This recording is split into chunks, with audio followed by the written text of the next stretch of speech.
Hello everyone, मैं हूं चावला आकाश और आज हम स्टडी करने वाले हैं standard 7th subject English unit number 2, जिसमें से एक्टिविटी 1 हमने इसके पहले वाले वीडियो में कर ली थी और यहां पे हम इस वीडियो में करेंगे एक्टिविटी 2, जिसके न्यू वर्ड्स थोड़े यहां पे लिखे हुए हैं, आप देख सकते हैं। फर्स्ट वन है एजम्पशन, अंदाजा लगाना।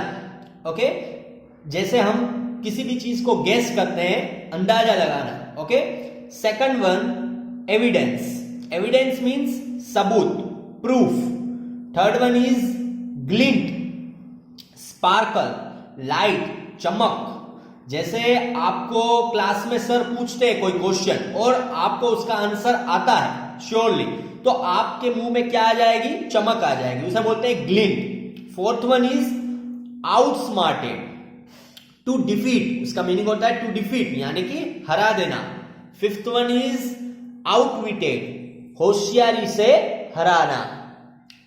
Sixth one is relative, relative means रिश्तेदार होता है वैसे, लेकिन यहां पे इस चैप्टर में आपको रिलेटिव के लिए क्या दिया गया है? कंपैरिजन। आपको क्या समझना है? कंपैरिजन। रिलेटिव मीन्स कंपैरिजन, बराबरी करना। Seventh one is absolute, absolute means पूरा, वोल। ओके, तो ये आप न्यू वर्ड्स लिख सकते हैं अपनी बुक में।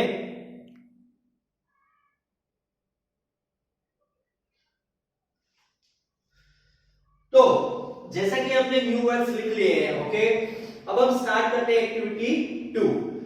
Birbal was able to solve the emperor's puzzle because he thought clearly and realistically about the emperor's question। जैसे कि इससे पहले वाले वीडियो में हमने देखा था कि अकबर और बीरबल की जो स्टोरी थी, जो अकबर ने पजल मींस के क्वेश्चन पूछा था, वो बीरबल ने इजी वे में आंसर दे दिया था। ओके, सोल्व कर दिया था। तो क्यों सोल्व किया? क्योंकि बीरबल ने उस क्वेश्चन को एकदम क्लियरली और सच्चाई के रूप में, इसके वास्तविक से, रियलिस्टिकली अबाउट द एम्पेरर्स क्वेश्चन, वो क्वेश्चन को उसने एकदम क्लियरली समझ लिया था और उसके बदले में उसने आंसर दिया था। ओके, सोल्व कर दिया था। He did not make assumption, Birbal ने कोई एजम्पशन लगाया नहीं था। एजम्पशन मींस अंदाजा लगाना। जैसे कि आज बरसात जैसा मौसम हो रहा है, तो मैंने एजम्पशन लगाया कि शायद शाम को बारिश आ सकती है, तो वो मेरा क्या हुआ? एजम्पशन। अब वो राइट भी हो सकता है और रॉन्ग भी हो सकता है। जैसे कि अगर शाम को बारिश हुई तो मेरा एजम्पशन क्या था? राइट था। ओके, अगर नहीं हुई तो गलत था। यानी कि एजम्पशन मींस ट्रूली नहीं होता, एकदम सच नहीं होता, लेकिन हमने अंदाजा लगाया होता है। An assumption is something that is believed to be true without any evidence।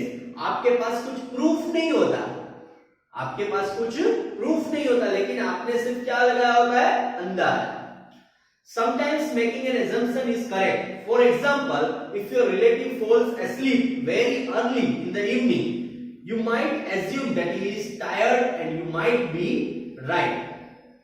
अब जैसे कि आप एक assumption लगा रहे हो, जैसे आपका कोई रिलेटिव, ओके, यानी कि इसमें अभी जो दिया हुआ है रिलेटिव, वो रिश्तेदार के रूप में दिया हुआ है। ओके, जैसे कोई रिश्तेदार आपका यहाँ पास वाला है, कोई भी हो, ओके, वो सो रहा है very early in the evening, जल्दी में, शाम को जल्दी से वो सो जाता है। You might assume that he is tired and you might be right. तो आपको लगता है जैसे वो ज्यादा थका हुआ होगा, इसीलिए वो शाम को जल्दी सो गया है। वो आपका क्या था? एजम्पशन था, आपने अंदाजा लगाया। लेकिन ये बात सही भी हो सकती है और ये बात गलत भी हो सकती है। But assumption can be wrong and that can lead us to think incorrectly about problems. अब जैसे आपने अंदाजा लगाया कि मेरा जो रिलेटिव है वो थक गया होगा इसीलिए सो गया, लेकिन वो एजम्पशन अगर गलत होगा तो आप कोई प्रॉब्लम में भी पड़ सकते हो। जैसे कि उसको अगर कोई टेंशन था और वो सो गया जल्दी, ओके, और आपने अंदाजा ये लगाया कि वो थक गया होगा इसीलिए सो गया, तो इसमें प्रॉब्लम क्रिएट हो सकती है। तो मेक श्योर अगर आप राइट हो, अगर आपको पता हो तभी आप बोलिए। ओके, एजम्पशन ज्यादा से ज्यादा नहीं लगाना चाहिए। Look at this example and answer the questions. The courtiers heard the emperor's questions. Tell me what should be the punishment for someone who dared to tweak your emperor's mustache. अब जैसे courtiers सब बैठे हुए थे, okay, तो उन्होंने क्या, उसका अकबर का क्वेश्चन जो था, एम्पेरर अकबर का, वो क्वेश्चन हियर यानी कि सुना था। तो वो बोल रहे हैं कि tell me what should be the punishment for someone who dare to tweak your emperor's moustache. इसके पहले वाले वीडियो में आपने यही देखा था, ओके, कि अकबर एम्पेरर जो पूछ रहा है कि अगर किसी ने मेरी मूंछ को ट्विक किया यानी कि खींचा तो उसे क्या सजा मिल सकती है। तो इसमें दो क्वेश्चन दिए गए हैं। What did the courtiers assume, courtiers क्या क्या एज्यूम करते हैं, क्या क्या एजम्पशन लगाते हैं, तो आपको पता होगा। अगर नहीं पता है तो आप पेज नंबर 12 में देखिए, वहां पे एजम्पशन स्टार्ट हो रहे हैं। पहला एजम्पशन ये था, only the most fool criminal would dare to touch the king. Okay, पहला एजम्पशन ये था कि कोई ऐसा मतलब खतरनाक क्रिमिनल ही होगा, ओके, गुनहगार ही होगा जो ये किंग की मुस्टैच को खींचेगा। सेकंड वन है, my lord this villain should be mercilessly flogged to death. दूसरा कोर्टियर ये सोचता है कि इसे तो फांसी लगा देनी चाहिए, फ्लोग्ड टू डेथ मर्सीलेसली मींस के बिना दया के। तो ऐसे सब एजम्पशन करते थे। ओके, नेक्स्ट क्वेश्चन है, पेज नंबर 14 पे आ जाइए, जहां पे हम पहले थे। Which lines in the story help you to know what the courtiers were thinking? क्या बोला गया है कि कौन सी लाइन की स्टोरी में जहां पे to know what the courtiers were thinking, courtiers क्या क्या सोच रहे हैं। तो ऐसी बहुत सारी लाइनें हैं, क्योंकि सभी कोर्टियर्स अलग अलग अपना एजम्पशन बता रहे थे कि ये हो सकता है। कोई बोल रहा था कि फांसी पे लगा दो, कोई बोल रहा था कि फोर्ट से गिरा दो यानी कि किले से उसको धक्का दे दो, या तो सबके सामने उसे फांसी दे दो, ओके, या तो उसका हेड काट दो। सब अपना एजम्पशन लगा। तो बहुत सारी लाइंस हैं, जो भी आपको अपने वे में लिखना हो आप लिख सकते हो। ओके, आप किसी में से कॉपी मत करिएगा, अपने हिसाब से लिखिएगा जितना आपको आता हो। कम लिखिएगा लेकिन अच्छा लिखना। ओके, तो नाउ वी स्टार्ट एक्टिविटी 3। लेकिन एक्टिविटी 3 में क्या है, देखो आप रीड दिस ओल्ड जोक के बारे में लिखा गया है। So no need to explain here. And activity 4 है, वो भी एक पजल दिया हुआ है जो इस चैप्टर से रिलेटेड नहीं है, इसलिए हम एक्टिविटी 5 लेंगे। ओके, पेज नंबर 17 एक्टिविटी 5 पे आप आ जाइए। आगे सब okay. So let us start with activity 5। Read the story, mark any word that you don't understand, use a dictionary, the internet or your classmates who may help you to understand each word and idea in the story। यही चीज आपको activity 1 में starting के chapter में दी हुई थी कि आप स्टोरी रीड करिए। अगर आपको कोई वर्ड नहीं समझ में आता है तो आप डिक्शनरी की हेल्प ले सकते हो, इंटरनेट की हेल्प ले सकते हो, या तो किसी क्लासमेट की हेल्प लेके आप अपना कोई भी वर्ड अगर आपको नहीं समझ में आता है तो वो समझ सकते हो। Okay, easy way. Next, one day walking in the garden with Birbal and other courtiers। Okay, एक दिन क्या हो रहा था कि सभी अकबर एम्परर, कोर्टियर और बीरबल सभी एक साथ वॉकिंग कर रहे हैं, वॉकिंग में जा रहे हैं। Emperor Akbar went to pick up a sharp stone. With it he drew a line on the ground and said, Birbal make the line shorter। क्या किया, एम्परर अकबर जो था उसने बेंट यानी कि वो झुका और उसने एक शार्प स्टोन लिया। ओके, पिक अप ए शार्प स्टोन, शार्प मींस एकदम मणिदार था। ओके, शार्प स्टोन को पिकअप किया। With it he Drew A line on the ground, उसकी मदद से, स्टोन की मदद से उसने ग्राउंड में एक लाइन खींची। Birbal make the line shorter, और बीरबल को बोला कि बीरबल इस लाइन को आप शॉर्ट करो। क्या करो, इस लाइन को शॉर्ट करो। देखो अकबर ने जो लाइन खींची थी वो नीचे दी हुई है, आपको दो लाइन दी हुई है। जो पहली लाइन है वो अकबर ने खींची है, अभी जो मैं आपको बता रहा हूं। ओके, अकबर ने वो छोटी वाली लाइन खींची और उसने बोला कि इसको शॉर्ट बनाओ। क्या बनाओ? शॉर्ट बनाओ।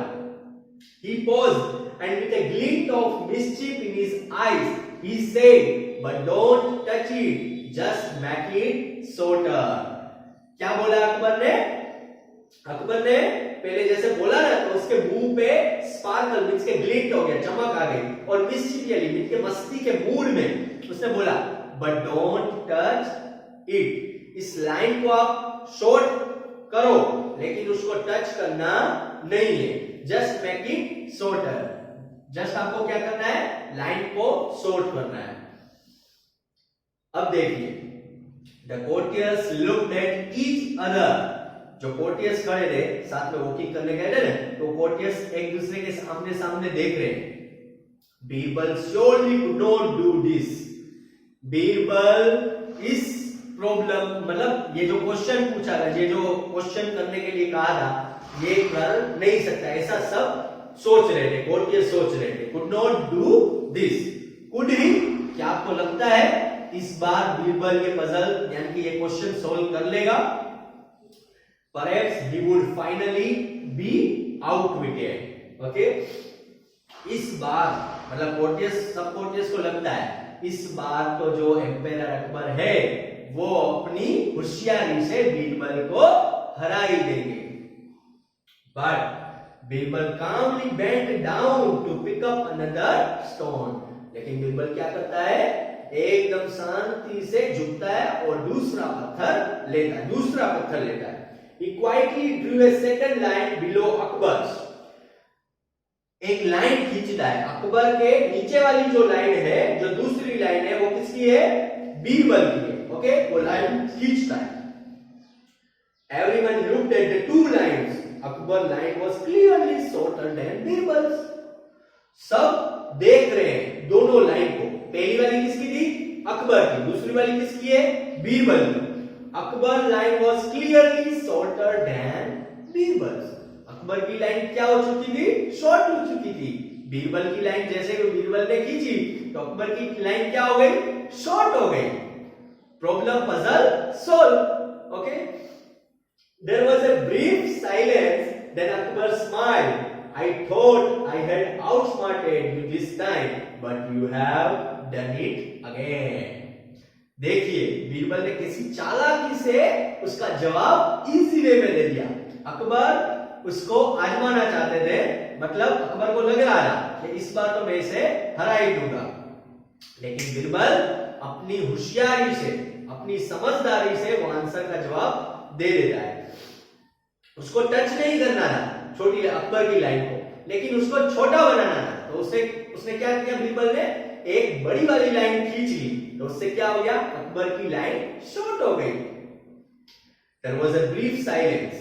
एकदम थोड़ी देर के लिए, ब्रीफ मींस के इन शॉर्ट टाइम के लिए शांति हो गई। Then Akbar smiled. अकबर हंस रहा है। I thought I had outsmarted you this time, but you have done it again. Akbar बोल रहा है, मेरे को लगा इस बार मैं तुझे हरा दूंगा, लेकिन इस बार भी तुमने कर लिया, but you have done it again. तो ये एक्टिविटी 5 क्लियर हो गई। एक्टिविटी 6, अब एक्टिविटी 6 में क्या दिया हुआ है? जैसे ये जो शॉर्ट के बारे में जो बताया था, लाइन को शॉर्ट करना है, तो उसी का एक डिटेल में कंसेप्ट दिया हुआ है एक्टिविटी 6 में।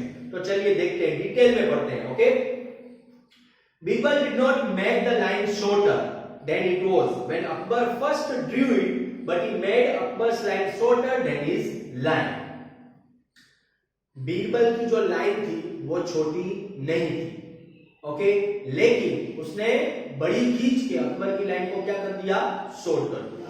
Akbar's lines cannot be said to be short. It can only be longer or shorter than another line. Akbar की लाइन को हम शॉर्ट नहीं कह सकते, लेकिन अगर किसी की कंपैरिजन में रखते हैं, बीरबल की कंपैरिजन में रखते हैं, तो हम उसे शॉर्ट कह सकते हैं। Short is not an absolute concept. जो शॉर्ट वर्ड है, ओके, वो एब्सोल्यूट कॉन्सेप्ट नहीं है, लेकिन मतलब के पूरा कॉन्सेप्ट नहीं है। एब्सोल्यूट मींस पूरा, वोल, पूरा कॉन्सेप्ट नहीं है। It is a relative concept. क्या है शॉर्ट वर्ड? शॉर्ट जो है वो क्या है? रिलेटिव कॉन्सेप्ट है। रिलेटिव मींस कि किसी की कंपैरिजन में अगर रखोगे तो वो शॉर्ट कहलाएगा। Okay, Akbar's line is shorter relative to Birbal's line. Okay, Birbal line की कंपैरिजन में अगर अकबर की लाइन रखोगे तो अकबर की लाइन क्या है? शॉर्टर है। As we think about puzzles and problems, we want to be sure that your assumptions are correct. कभी भी पजल्स के बारे में अगर आपको पूछा जाए या तो कोई भी प्रॉब्लम्स के बारे में आपको पूछा जाए तो आपका assumption कैसा होना चाहिए? राइट होना चाहिए, ऐसा ध्यान रखना चाहिए। Okay, we also want to remember that many things cannot be described in absolute terms, they can only be described in relative terms. ऐसे कोई एक शॉर्ट वर्ड नहीं है, बहुत सारे वर्ड ऐसे हैं जो कौन से हैं?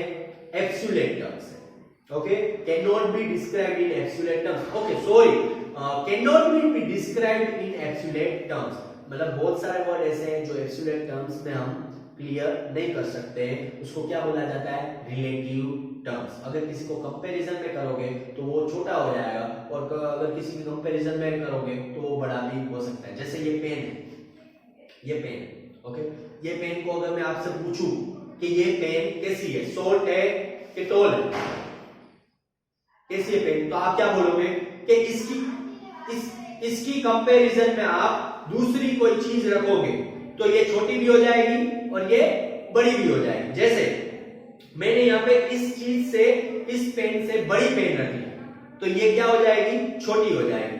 अगर मैंने इस पेन के साइड में छोटी पेन रखी तो ये क्या हो जाएगी? बड़ी हो जाएगी। तो ये जो शॉर्ट और टॉल है वो कौन से कॉन्सेप्ट है? शॉर्ट और टॉल कौन से कॉन्सेप्ट है? रिलेटिव कॉन्सेप्ट है। कौन से कॉन्सेप्ट है? Relative. Next, a rich man may think that a dosa is very cheap, but a poor man will think a dosa is very costly. Cost is a relative concept. अब जैसे कोई rich person है तो उसके लिए डोसा कैसा है? Cheap है, मींस के कम प्राइस वाला एक फूड है। ओके, लेकिन कोई गरीब होगा, कोई पुअर पर्सन होगा तो उसके लिए डोसा क्या है? मतलब डोसा क्या है? कॉस्टली। उसके लिए डोसा कॉस्टली है, और रिच पर्सन के लिए डोसा चीप है, मींस के कम प्राइस वाला है। तो कॉस्ट क्या है? रिलेटिव कॉन्सेप्ट है। कॉस्ट क्या है? Relative concept. आया समझ में आपको रिलेटिव और एब्सोल्यूट के बारे में? चलिए आगे हम जानते हैं और डीप में जाते हैं। During winter you may feel that the weather is very cold, but the weather is probably very warm relative to the weather at the south pole. अब जैसे ड्यूरिंग विंटर का समय, ठंडी का समय, you may feel that the weather is very cold, आपको लग रहा है कि यहाँ पे तो बहुत ठंडी है, लेकिन आप अगर इसकी कंपैरिजन में करोगे, जैसे आप ऑपोजिट डायरेक्शन में चले जाओगे, जैसे अभी आप नॉर्थ में हो, आपको ठंड लग रही है ड्यूरिंग विंटर, ओके, लेकिन आप साउथ में चले जाओगे तो वहां पे गर्मी होगी। क्या होगा वहां पे? गर्मी। तो किसी की कंपैरिजन करोगे तो वहां पे हम क्या हो सकता है? मतलब कभी वो ठंडी भी हो सकती है और कभी गर्मी भी हो सकती है। मतलब कि क्या है कि एब्सोल्यूट और रिलेटिव दोनों अलग अलग चीज है। कोई चीज एब्सोल्यूट भी हो सकती है और कोई चीज रिलेटिव भी हो सकती है। जैसे नीचे एक टेबल दिया हुआ है, अब देखिए, work with a partner or a group to decide which things on the list are relative concept and which are absolute concept. Mark the relative concept with an R and the absolute concept with an A. अब आपको क्या करना है? नीचे एक table दिया हुआ है, उसमें 6 वर्ड्स दिए हुए हैं, वो रिलेटिव है कि एब्सोल्यूट है वो आपको बताना है। रिलेटिव में आप क्या लिखेगा? R, और एब्सोल्यूट में आप क्या लिखेगा? A. Okay, so first word इस कॉन्सेप्ट क्या है? टोल। मैंने आपको बताया टोल क्या है? क्या है टोल? रिलेटिव। ओके, तो आप उसमें आर कर लीजिए, क्योंकि इसे हम टोल कह सकते हैं, लेकिन इसके सामने मैं आपको बड़ी पेन रख दूं तो ये क्या हो जाएगा? शॉर्ट। थोड़ी देर के लिए ये टोल था, थोड़ी देर के लिए ये क्या हो गई? शॉर्ट। तो क्या हुआ, ये रिलेटिव कॉन्सेप्ट है। टोल क्या है, रिलेटिव कॉन्सेप्ट, आर लिखिएगा उसके टोल के पास में। नेक्स्ट है रिच। अब जैसे मेरे पास 1 लाख रुपए है तो मैं रिच कहलाता हूं, लेकिन किसी के पास 4 लाख, कितने हैं, बहुत सारे लाख है या 4 लाख है, जितने भी है, तो मैं उससे पुअर भी हो सकता हूं। ओके, तो रिच कौन सा कॉन्सेप्ट है, रिलेटिव कॉन्सेप्ट है। अब जैसा फ्री, तीसरा है फ्री। अब इसमें कम फ्री ज्यादा फ्री ऐसा नहीं सोचता, फ्री मतलब फ्री, मुफ्त मीन्स मुफ्त। ओके, तो वो क्या है, एब्सोल्यूट कॉन्सेप्ट है, मीन्स पूरा कॉन्सेप्ट है। क्लियर, ओके, ए लिखिएगा। डेड, डेड मीन्स मरा हुआ। ओके, तो वो आधा मरा हुआ है, कम मरा हुआ है, ज्यादा मरा हुआ है, ऐसे हम नहीं बोल सकते। ओके, तो डेड क्या है, एब्सोल्यूट कॉन्सेप्ट, ए लिखिएगा। एजुकेटेड, कम एजुकेटेड ज्यादा एजुकेटेड ऐसा नहीं होता, एजुकेटेड होता है या तो फिर अनएजुकेटेड होता है। तो इसमें आप क्या लिखेगा, ए, क्या लिखेगा, ए। इसमें आप कंफ्यूज मत होना, एजुकेटेड क्या है, एब्सोल्यूट कॉन्सेप्ट है, ए लिखेगा। ब्यूटीफुल, कोई ज्यादा भी ब्यूटीफुल हो सकता है, जैसे मैं हूं, मैं तो नहीं कह सकता, क्योंकि ब्यूटीफुल हमेशा किसके लिए यूज किया जाता है, लड़की के लिए, क्योंकि एक लड़की है वो ब्यूटीफुल है, लेकिन उसके पास में अगर हमने इससे भी ज्यादा ब्यूटीफुल लड़की रख दी तो वो क्या कहलाएगा, वो कम ब्यूटीफुल हो जाएगा, मींस के वो वाली जो उसके पास वाली वो ब्यूटीफुल कहलाएगी, ये ब्यूटीफुल नहीं कहलाएगी। तो ब्यूटीफुल क्या है, रिलेटिव कॉन्सेप्ट है, तो उस पे आप, उसके पास में आप आर लिखिएगा। ओके, तो आई एम डेफिनेटली श्योर कि आपको समझ में आ गया होगा एब्सोल्यूट और रिलेटिव, और जो हमने अकबर और बिरबल के बारे में स्टोरी रीड की वो भी आपको समझ में आ गई होगी। अगर आपको कोई भी चीज, कोई भी वर्ड अगर समझ में नहीं आता है तो आप डिक्शनरी या तो इंटरनेट का यूज करके आप उसे सोल्व, मींस क्या आप उसे क्लियर अंडरस्टैंड समझ सकते हो। ओके, अभी के लिए इतना ही, फिर मिलेंगे नेक्स्ट टाइम। Okay, bye.